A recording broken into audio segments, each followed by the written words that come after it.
बिस्मिल्लाहिर्रहमानिर्रहीम। अस्सलाम वालेकुम। उर्दू फन टीवी में खुश आमदीद। दोस्तों, पाकिस्तान में होने वाली शादियों में दुल्हन के वालिदैन की जानिब से कोशिश की जाती है कि वो दुल्हा वालों को हर किस्म की सहूलियात फराहम करें, वो जहेज की सूरत में हो, तोहफे की सूरत में हो या फिर सलामी की सूरत में। दुल्हन के वालिदैन की यही कोशिश होती है कि वो लड़के के वालिदैन को जितना खुश कर सकते हैं करें।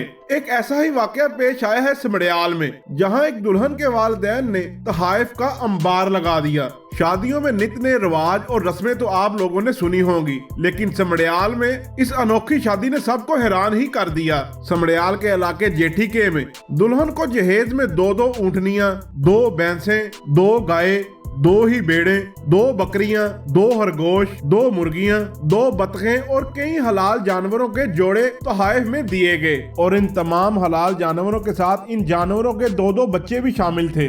दुल्हा के 5 भाइयों को 5 मोटरसाइकिल तोहफे में दिए गए। दुल्हा के वालिदैन को उम्रा की अदायगी के लिए 3,50,000 रुपये अदा किए गए, जबकि दुल्हा को बतौर सलामी 7 लाख रुपए अदा किए गए। डस्का के गांव महराना से आई बारात में दुल्हे के दोस्तों और भाइयों ने अजहारे खुशी में रुपए पैसों समेत कीमती घड़ियां और मोबाइल फोन भी बांटे। इस अनोखी शादी में 400 बरातियों को एक कुरान पाक, जाय नमाज और सूट भी दिए गए। इतने सारे तोहफे देखने के बाद दुल्हा खुश हो गया और लड़की के वालिदैन का कहना था कि यह सब कुछ हमने किसी के कहने पर नहीं बल्कि लड़की की खुशी के लिए किया है। दोस्तों, आज की वीडियो में इतना ही। वीडियो अच्छी लगे तो लाइक एंड शेयर जरूर कीजिएगा और हमारे चैनल उर्दू फन टीवी को सब्सक्राइब कर दें और साथ दिए गए बेल आइकॉन को प्रेस कर दें ताकि नई आने वाली वीडियो आपको बर वक्त मिल सके।